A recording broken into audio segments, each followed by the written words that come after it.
Hello, everybody, and welcome to the London Mountain Podcast. My name's Greg Hackett, and in this series of interviews, I'm going to be talking to filmmakers who enter their films for our festival, and I'm also going to be talking to community hosts, who are the wonderful people who share those films in their communities. If you think you could be either a filmmaker or a community host, then this is the podcast for you. Enjoy.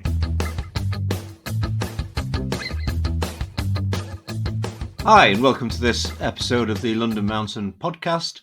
Today we're heading over to Chester to meet the Frosties, a cold water swimming group that's of membership, I believe, of 3,000 who spend most of their time messing around in the River Dee, from what I can tell, but obviously also very into activism in terms of sewage prevention and also water safety. So a great organisation run by Diane, who's not here, but Katrin is here, who's a member of that group and was very much involved in the organisation of their community event. So, hi and welcome, Katrin. How are you doing? Good, thank you. Good to meet you.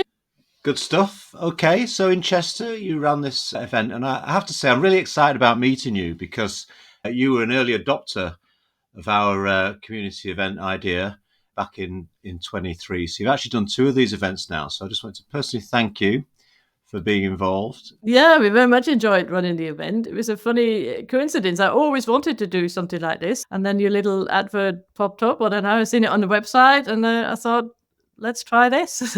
And it worked. You know, the first time was quite nerve-wracking, sort of getting it all up and running and not knowing what to expect and if any people would show up. But then actually 70 people showed up and it was great fun and we enjoyed it. And then we said we'd do it again. So here we go, twice.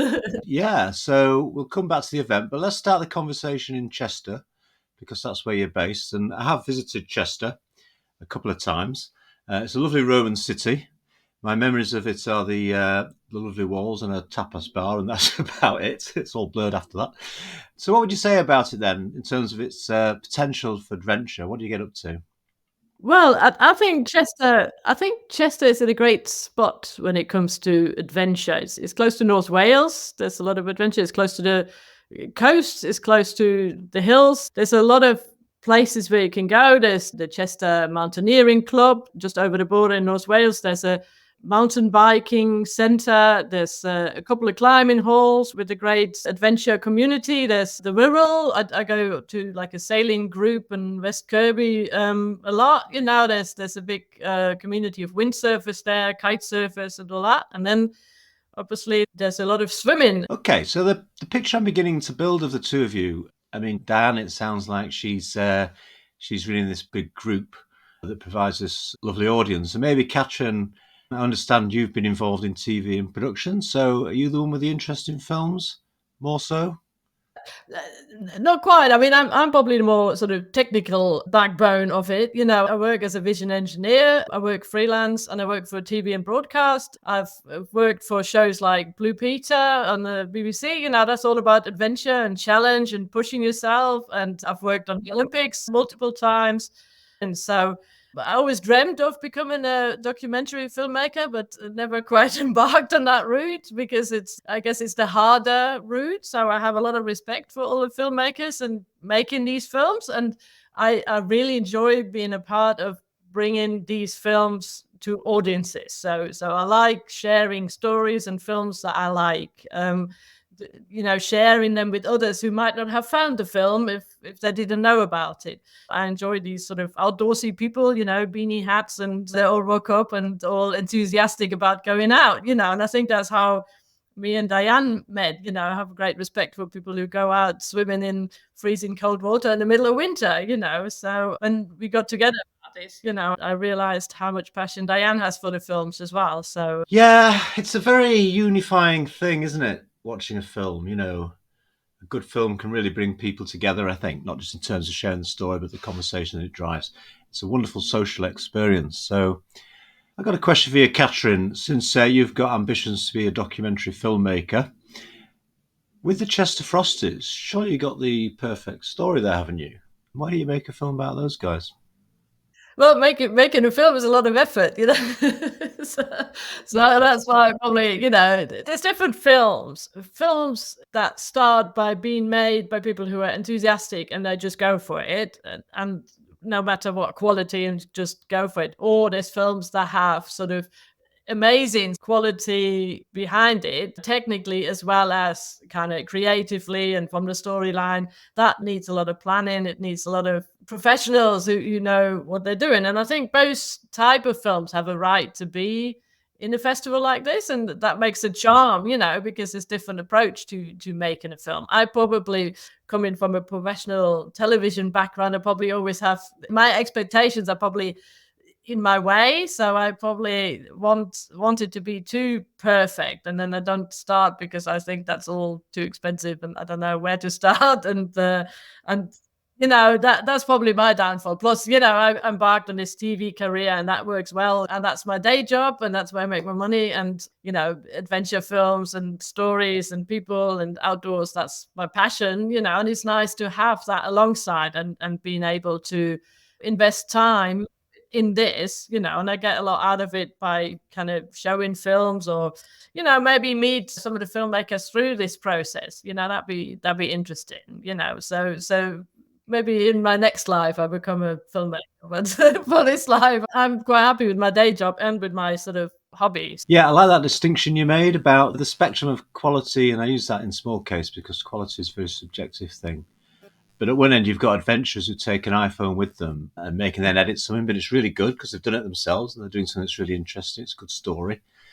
But the qualities, the filmmaker qualities, aren't necessarily brilliant. But then you can kind of ignore that, can't you? Because it's somebody who's doing something and it's interesting. And then at the other end of the scale, you get these really well-polished films, can't you, which can sometimes be soulless. And I think sometimes people are a bit confused about why we don't select them. Why wasn't my film good enough for your festival? And it's like, well, it's brilliantly made, but has it got a heart, What do you look for then? What's your definition of a good adventure film? Maybe you could give me a couple of examples of films that you've seen, Katrin, that you like. What does it for you? Okay, so I normally look for films that are inspiring and that have a story. I'm interested in the personal story and the people behind it. We always showed like a selection of films. So we always had sort of 7 or 8 films, from very short, just a few minutes, to I think the longest we had was just under half an hour, sort of 28 minutes or something.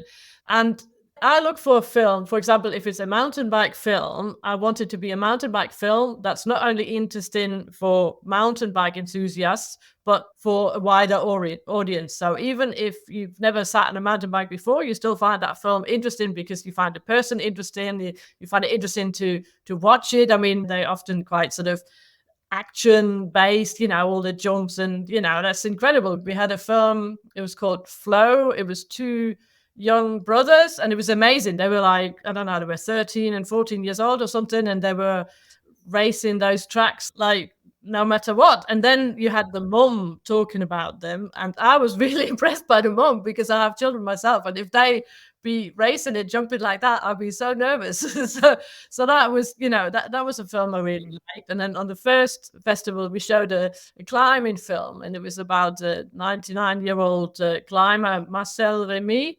He was the father of the Remy brothers. They're from Switzerland, and they do, amazing climbing. And he was still climbing, but 99 years old, and it was so inspiring. And I remember that was we always asked the audience afterwards, our audience, of which films they liked the best. And I think that was one of the top scoring ones. Everybody was saying that was their favorite film. And then we also, on this year's first festival, we showed a film about a band. It was an Austrian band, and it was something like from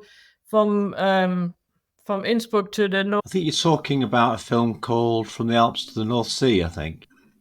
Yeah, exactly. And they made the film themselves. So they're musicians, but they filmed it themselves, and they set up this adventure themselves, and they wanted to be a sustainable concert tour. So they cycled from one concert to the next. They took all the equipment with them. They filmed it all on the way, and then they made a film out of it and basically told their story. And that's one of those films where I think, well, he's not a filmmaker, but he made a brilliant film. And that, again, was a film that a lot of people said was so inspiring, just fun. You think, oh, hey, they can do that. Maybe I can do something like that. So I want people, our audience to leave, with a smile, and I want them to leave with this inspiration of, hey, what adventure am I going to do now? However little or large it might be, just want them to think about, what can I do to step outside my comfort zone and do something a bit different. And those are the films we like. I mean, there's loads others I like. It's always harder which film not to choose than which films to choose. So that's always the hardest, because we normally have sort of 90 minutes film time ish, maybe a little bit more, which makes the evening to like a 2-hour ish, plus an interval. So it's hard which films not to show, I find. Well, those are brilliant examples. I love that Bravo Marcel film. The other film you're talking about, Flow, that's The Trail Rippers. I think you can find them on social media. And the mum, oh my goodness, she just had me in tears. I thought she was absolutely fantastic, just lovely. So I totally agree with your selections. You should be working here, really, Katrin. So what do you think? Is there anything else we should be doing? It's quite funny. We always be conscious to not advertise too much so we don't get too many people, because then, I don't want to turn people away, but also can't handle too many because, I'm no professional event organizer. And the location obviously isn't, is limited to a certain number of attendees. I think the first time we had about 65, and the second time we had almost 80 for venues that could fit 100 maximum, but that would have been a real sort of squeeze. And it has a nice feel, that sort of size audience had a nice sort of community feel. So we liked our events because it was like a nice community event. We always advertised it as meeting, watching nice films, having a nice evening, being inspired, but also meeting like-minded people and being a bit of like a community event, a community coming together, maybe meeting new people, not just going there watching films, that's it. It's also talking about the films. Both times we had an interval where people could, chat about it.